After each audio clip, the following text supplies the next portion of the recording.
वहीं कांवड़ यात्रा से जुड़ी ये बड़ी खबर। यूपी में कांवड़ यात्रा पर फिलहाल रोक नहीं, कोविड प्रोटोकॉल का पालन करना होगा। आरटीपीसीआर की नेगेटिव रिपोर्ट अनिवार्य होगी सभी के लिए। नेगेटिव रिपोर्ट की अनिवार्यता के निर्देश जारी कर दिए गए हैं। कांवड़ यात्रा में शामिल होने के लिए आरटीपीसीआर जरूरी होगी। यूपी सरकार पड़ोसी राज्य सरकारों से बातचीत करेगी। दिल्ली, राजस्थान, हरियाणा, उत्तराखंड से बातचीत की जाएगी। यूपी में 25 जुलाई से कांवड़ यात्रा की शुरुआत होने वाली है। पहले ही जहां सीएम योगी आदित्यनाथ ने यह बात साफ कर दी थी कि 25 जुलाई से कांवड़ यात्रा की शुरुआत की जा सकती है और इसके लिए निर्देश भी जारी कर दिए गए हैं। हालांकि कांवड़ियों को अपनी आरटीपीसीआर दिखाना जरूरी होगा। 25 जुलाई से इस कांवड़ यात्रा की शुरुआत होने वाली है, क्योंकि बड़ी संख्या में श्रद्धालुओं को इंतजार रहता है और कांवड़िए साल भर इस यात्रा के इंतजार में रहते हैं। तो कांवड़ यात्रा जो तमाम आस्थाओं से जुड़ी हुई एक बड़ी यात्रा निकाली जाती है, तो ऐसे में तमाम पड़ोसी राज्यों से संपर्क साधा जाएगा और इसके बाद बड़ा निर्णय लिया जाएगा। हालांकि यूपी में 25 जुलाई से कांवड़ यात्रा की शुरुआत के निर्देश दे दिए गए हैं और इसके लिए अपनी नेगेटिव रिपोर्ट लाना जरूरी होगा। यानी कि जो आरटीपीसीआर दिखाई जाएगी वो नेगेटिव होना बहुत जरूरी है। इसी के बाद कांवड़िए अपनी कांवड़ यात्रा की शुरुआत कर सकते हैं। तो पड़ोसी राज्य जितने भी हैं, दिल्ली, राजस्थान, हरियाणा, उत्तराखंड, इन सभी राज्यों के मुख्यमंत्रियों के साथ बातचीत की जाएगी और इसके बाद और भी तमाम फैसले लिए जाएंगे। लेकिन यूपी में 25 जुलाई से कांवड़ यात्रा की शुरुआत हो जाएगी।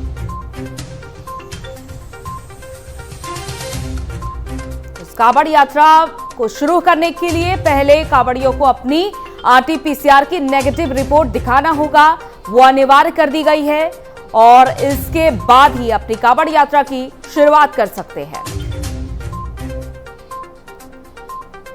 तो 25 जुलाई से इस कांवड़ यात्रा की शुरुआत हो रही है उत्तर प्रदेश में। हालांकि अभी उत्तराखंड, राजस्थान, दिल्ली की सरकारों के साथ संपर्क साधना है यूपी सरकार को और इसके बाद ही बड़ा निर्णय लिया जाएगा।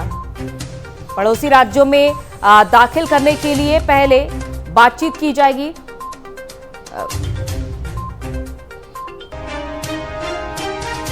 जितेंद्र हमारे संवाददाता इस खबर पर हमारे साथ जुड़ चुके हैं। जितेंद्र, कांवड़ यात्रा की शुरुआत करने के लिए जहां 25 जुलाई की तारीख तय कर दी गई है, लेकिन सबसे बड़ी बात, जितने भी कांवड़िए हैं वो पड़ोसी राज्यों में ज्यादा रुख करते हैं। चाहे वो हम उत्तराखंड की बात कर ले, राजस्थान की बात कर ले, कांवड़ लेकर इन राज्यों की ओर ज्यादा जाते हैं। तो इसके लिए फिलहाल अभी क्या चर्चा चल रही है?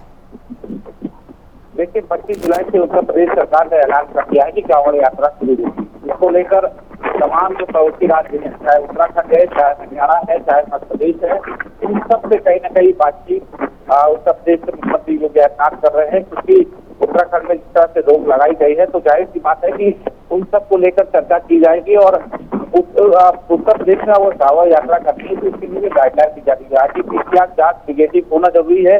इन जांच के आधार पर ही कहीं न कहीं कांवड़ यात्रा कर सकते हैं और पॉजिटिव होने पर ही कांवड़ यात्रा नहीं कर पाएंगे। तो ऐसी तमाम चीजें हैं जिसको ख्याल में रखा गया है और कोविड प्रोटोकॉल का ख्याल रखा जाएगा। इन सब चीजों को ख्याल रखा और उत्तर प्रदेश सरकार लगातार दूसरे राज्यों से बातचीत करे जो कि पड़ोसी राज्य है, चाहे हरियाणा हो, चाहे उत्तराखंड हो, चाहे मध्य प्रदेश हो, जहाँ पर कांवड़ यात्रा की ओर लोग जो कांवड़िए हैं वो रुख करते हैं। क्योंकि कहा जा सकता है कि उत्तराखंड में भगवान भोलेनाथ का बड़ा मंदिर है, तो जाहिर सी बात है कि वहाँ भी लोग रुख करते हैं, हरियाणा में करते हैं, मध्य प्रदेश में करते हैं। तो उसको देखते हुए उत्तर प्रदेश के मुख्यमंत्री योगी आदित्यनाथ लगातार दूसरे राज्यों के मुख्यमंत्रियों से बात कर रहे हैं कि किस तरह से ये कांवड़ यात्रा की जाए। क्योंकि 25 तारीख का ऐलान कर दिया है उत्तर प्रदेश सरकार ने और उत्तराखंड ने रोक लगा दी है। तो इन सबको देखते हुए रखा गया है, क्योंकि तीसरी लहर की संभावना भी जताई जा रही है कि तीसरी लहर जल्द ही कहीं न कहीं दस्तक दे सकती है। उन सब चीजों का ख्याल रखकर